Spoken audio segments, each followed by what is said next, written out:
Hello दोस्तों, मैं रामनिका गांधी। मैं एक होम्योपैथिक विशेषज्ञ हूँ। आज मैं बात करूँगी कि यूरिक एसिड अगर बढ़ जाता है तो आपको क्या क्या दिक्कत आती है, इसको कैसे खाने पीने के जो फूड आइटम है उससे कैसे कम किया जाए, नॉर्मल किया जाए और कैसे हेल्दी रखा जाए।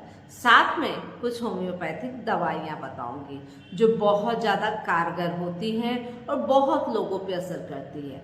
वैसे तो होम्योपैथिक हर व्यक्ति के लिए अलग अलग दवाइयों के साथ बीमारी ठीक करने की प्रोसेस होती है, लेकिन कुछ ऐसी खास दवाइयाँ भी होम्योपैथी में होती है जो कॉमनली सभी पे दी जा सकती है या ज़्यादातर लोगों पर दी जा सकती है। तो वैसी दवाइयाँ ही मैं आपको बताऊंगी। मैं काफ़ी बार बता चुकी हूँ यूरिक एसिड को कम करने के लिए, लेकिन कुछ लोगों की डिमांड यह रही है कि यूरिक एसिड अगर बढ़ जाए तो हमें खाने पीने में क्या क्या सावधानी बरतनी चाहिए, कौन सी फूड आइटम को ज़्यादा लेनी चाहिए, कौन सी फूड आइटम को कम कर देनी चाहिए। तो आज मैं उन सब चीज़ों पे विस्तार से डिस्कशन करने जा रही हूँ। तो आप ध्यान से मेरी पूरी वीडियो को आप देखें, स्किप ना करें, तभी आपको अच्छे से जानकारी मिल पाएगी, अन्यथा आप आधी अधूरी जानकारी ले पाएंगे। तो यूरिक एसिड अगर शरीर में बढ़ जाए तो वह क्या होता है। यूरिक एसिड पहले हम समझ लेते हैं कि यूरिक एसिड है क्या। यूरिक एसिड जो होती है वो हमारे शरीर के लिए अच्छी भी होती है और बुरी भी होती है। अगर वह नॉर्मल रेंज में है तो हमारे शरीर को सही और संतुलित बनाए रखती है, कई तरह की बीमारियों से बचाए रखती है। अगर यूरिक एसिड बढ़ जाए, अत्यधिक अपनी मात्रा से ज़्यादा होने लगे, तो वह हमारे शरीर को नुकसान करती है। यूरिक एसिड बनता कैसे है? तो यूरिक एसिड हम जो भी खाने पीने के फूड आइटम खाते हैं, कुछ भी खाते हैं, उसमें जो प्रोटीन कंटेंट होते हैं, प्रोटीन से प्यूरिन बनता है और प्यूरिन से यूरिक एसिड तैयार होता है। अब यूरिक एसिड अगर अत्यधिक है, वो वेस्ट मटेरियल के रूप में हमारे शरीर में यूरिन के माध्यम से बाहर निकल जाता है। हमारी किडनी उसको फिल्टर करके जितना उपयुक्त हमारे शरीर के लिए है उतना वह छोड़ देती है और बाकी का वो बाहर कर देती है। एकदम साधारण सी सिंपल सी भाषा में मैं बता रही हूँ, जिन लोगों को जो एकदम आम आदमी को समझ आए, इस भाषा में ही मैं बता रही हूँ कि यूरिक एसिड एक प्यूरिन से तैयार होने वाली, निर्मित होने वाली यह एक एसिड है जो कि हमारे शरीर को बहुत सारी बीमारियों, संक्रमण, बैक्टीरिया आक्रमण से बचाती है। यह एक एंटीऑक्सीडेंट कंटेंट होता है और यह हमारे शरीर में अगर लिमिट मात्रा में है तो बहुत सारे हमारे जो कोशिकाएं, सेल होती है, उसको स्ट्रेंथ देती है, उसमें इम्यूनिटी बूस्ट करती है ताकि वह प्रॉपर चल रहा होता है।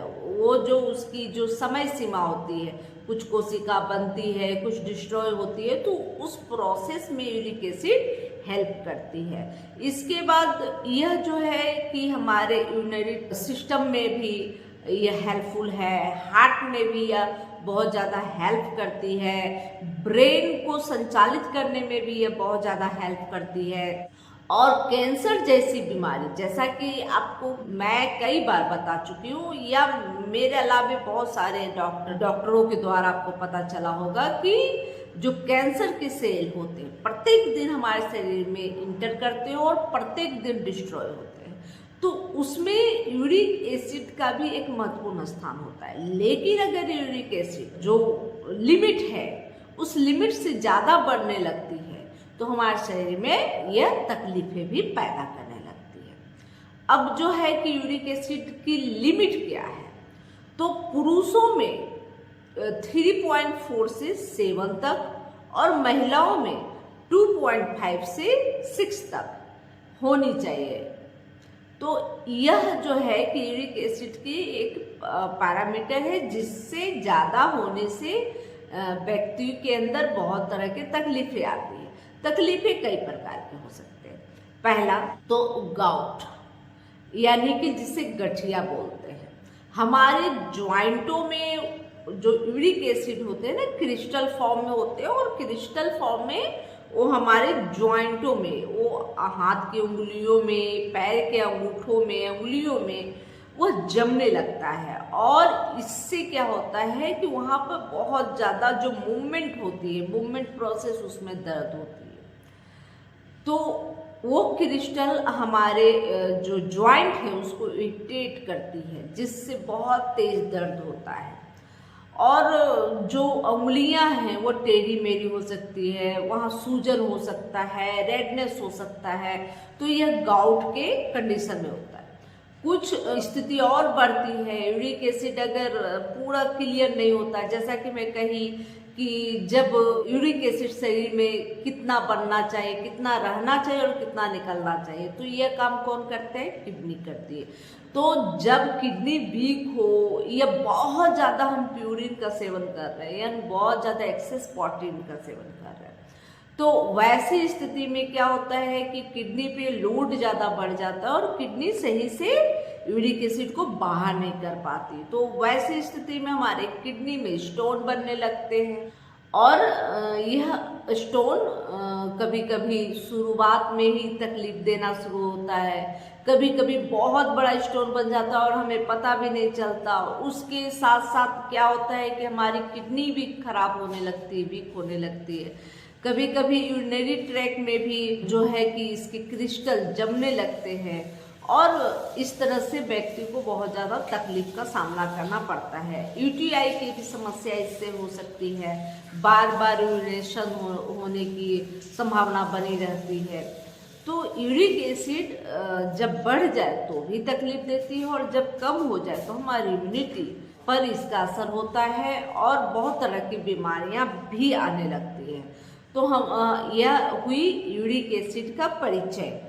अब बात कर लेते हैं कि यूरिक एसिड, जैसा कि मैं बताया कि यूरिक एसिड प्रोटीन से टूटकर जो प्यूरिन बनता है, प्यूरिन से यूरिक एसिड बनता है।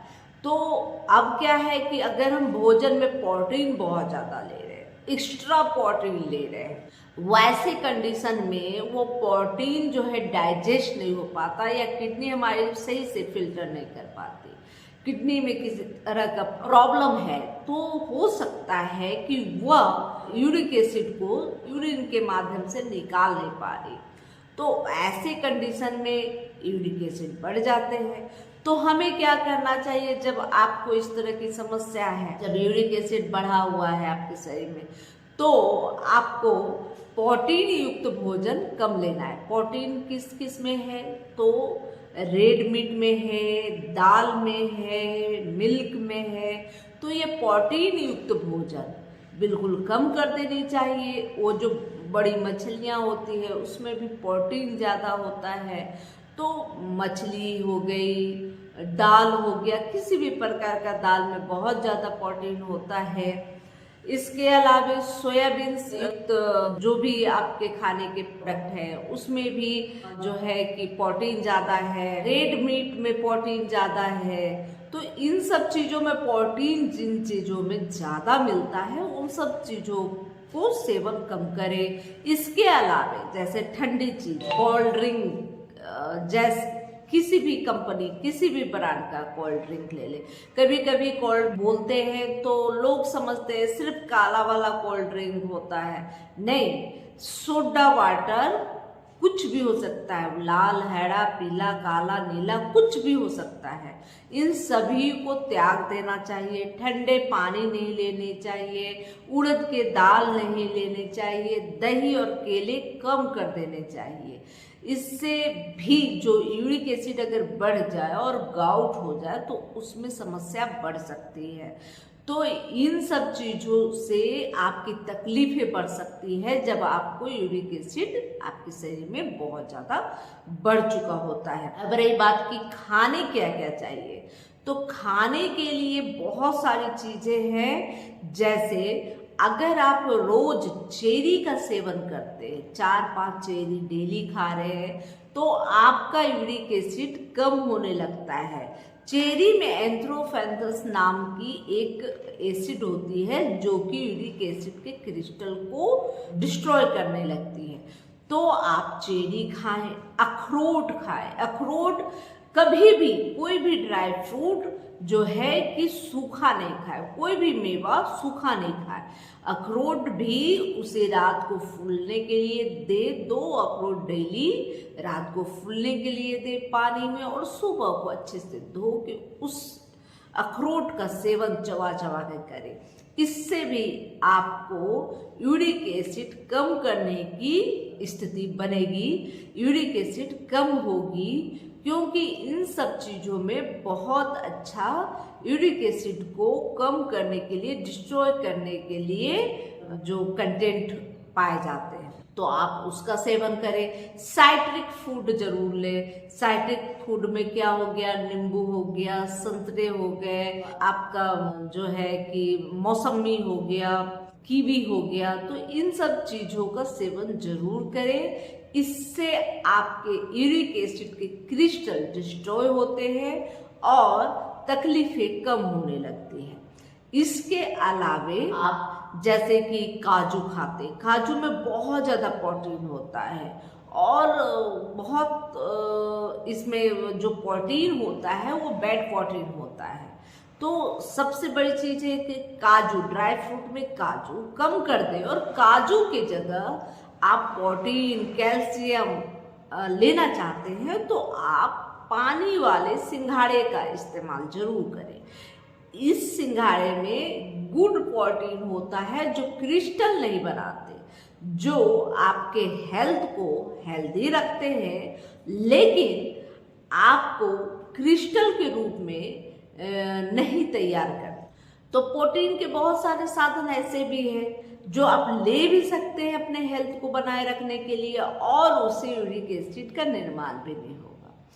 तो हमेशा इस तरह से आप खाने पीने में सेवन करें। और सबसे ज़्यादा ज़रूरी है कि कोल्ड ड्रिंक मतलब कि किसी भी तरह का कार्बो ड्रिंक नहीं लेना है, चाहे वो लाल हो, हरा हो, पीला हो, किसी भी कलर का हो, नहीं लेना है। सोडा वाटर नहीं लेना है, और कुल मिला के कहना है कि पूरी ठंडी चीज़ें नहीं लेनी है। और जो पैकेट बंद जैसे लस्सी है, मिल्क है, उसका भी सेवन नहीं करना है। अगर आपको दही का सेवन करना है तो आप घर की दही ले सकते हैं, लेकिन आप कभी भी पैकेट बंद जो लस्सी है, पैकेट बंद जूस है, इन सब चीज़ों का सेवन नहीं करें। इन सब चीज़ों का सेवन करने से यूरिक एसिड ऑटोमेटिक आपके शरीर में बढ़ना शुरू हो जाता है। और सबसे बड़ी बात यह है कि आजकल के समय में सबसे ज़्यादा यूरिक एसिड से पीड़ित लोग आ रहे हैं। इसकी मुख्य वजह यही है कि हम लोग अत्यधिक अंधाधुंध जो कार्बो ड्रिंक होते हैं, जिसमें कार्ब होता है, जिसमें बहुत ज़्यादा शुगर कंटेंट होते हैं, जिसमें बहुत तरह के एसिड का उपयोग होता है, केमिकल का उपयोग होता है, और हमें बहुत लुभावने लगने लगते हैं। इन गर्मियों के सीजन में तो हम लोग उसके बिना रहना ही मुनासिब नहीं समझते। जरा सा गर्मी लगा, जरा सा पसीना आया, जरा सा प्यास लगा, तो पानी पीने के बजाय हम लोग कार्बो ड्रिंक लेते हैं, सोडा वाटर लेते हैं, जो कि बहुत ज़्यादा खतरनाक है। हाँ, पानी का सेवन ज़्यादा करेंगे तो आपकी किडनी स्मूथली आपके यूरिक एसिड को सौता ही बाहर कर देगी। तो पानी ज़्यादा पिए, न कि कार्बो ड्रिंक ज़्यादा पिए। ये मैं हमेशा चेताती हूँ, हमेशा बताती हूँ, हमेशा लोगों को सावधान करती हूँ कि कार्बो ड्रिंक बहुत ज़्यादा खतरनाक है। वो आपके शरीर के तमाम जो है कि हिस्सों पे उसका आघात पहुंचता है। हमें नॉर्मली पता नहीं चलता और हम सोचते हैं कि कार्बो ड्रिंक लेनी चाहिए गर्मियों में प्यास बुझाने के लिए, और कभी हम हैवी भोजन करते हैं उसके बाद एक बोतल ड्रिंक पी लेते हैं।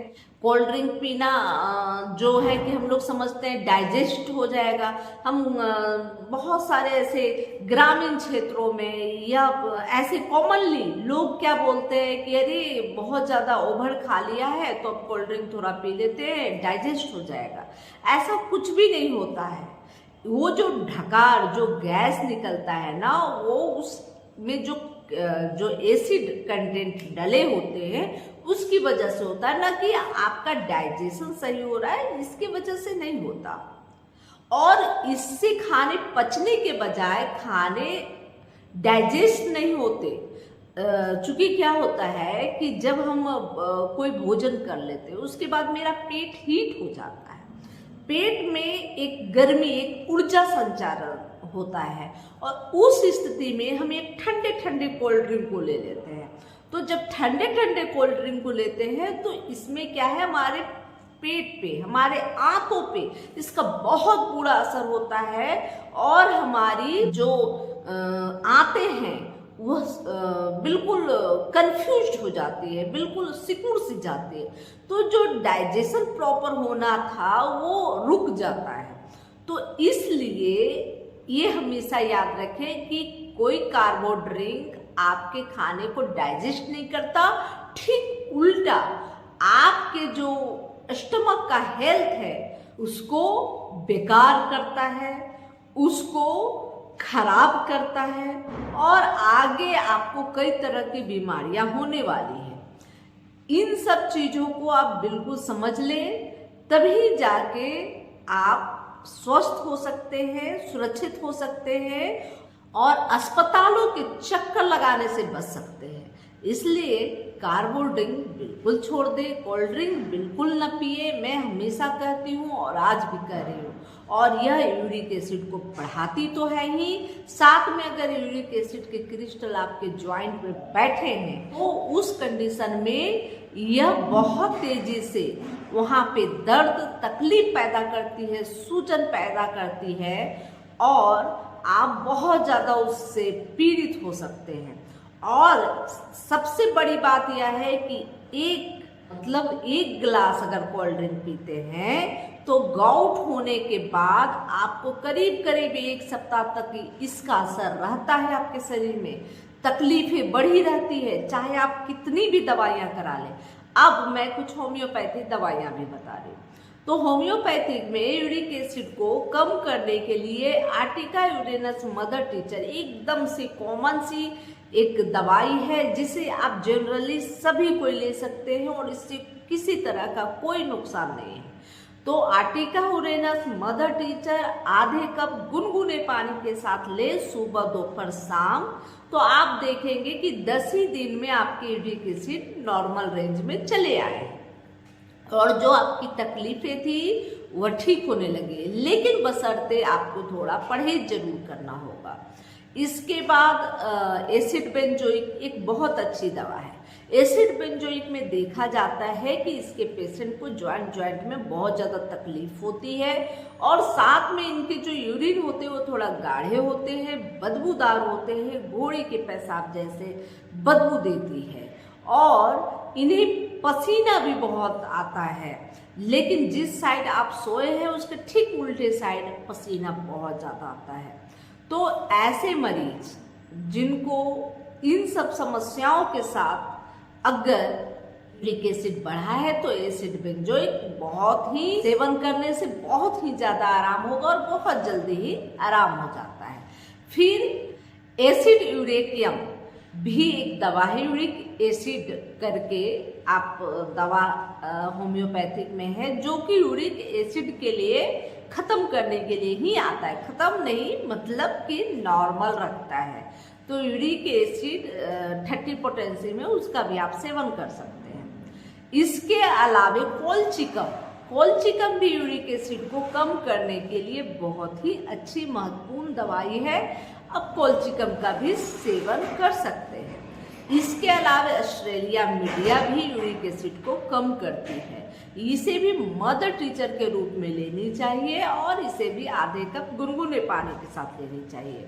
तो जो ऑस्ट्रेलिया मीडिया है उसकी क्या होती है, इसका जो तकलीफ है वो मूवमेंट करता है, कभी हाथों में, कभी पैरों में, कभी कमर में, कभी सिर में, मतलब इस तरह का दर्द होता है, कभी इस जॉइंट में, कभी इस जॉइंट में दर्द होता है। तो इस स्थिति में आप ऑस्ट्रेलिया मीडिया मदर टीचर का उपयोग कर सकते हैं। यह जानकारी अच्छी लगी तो लाइक करें, कमेंट करें, शेयर करें, और अभी तक आपने मेरे चैनल को सब्सक्राइब नहीं किया तो सब्सक्राइब करें, बेल आइकन जरूर दबाएं। जय हिंद, जय भारत, धन्यवाद।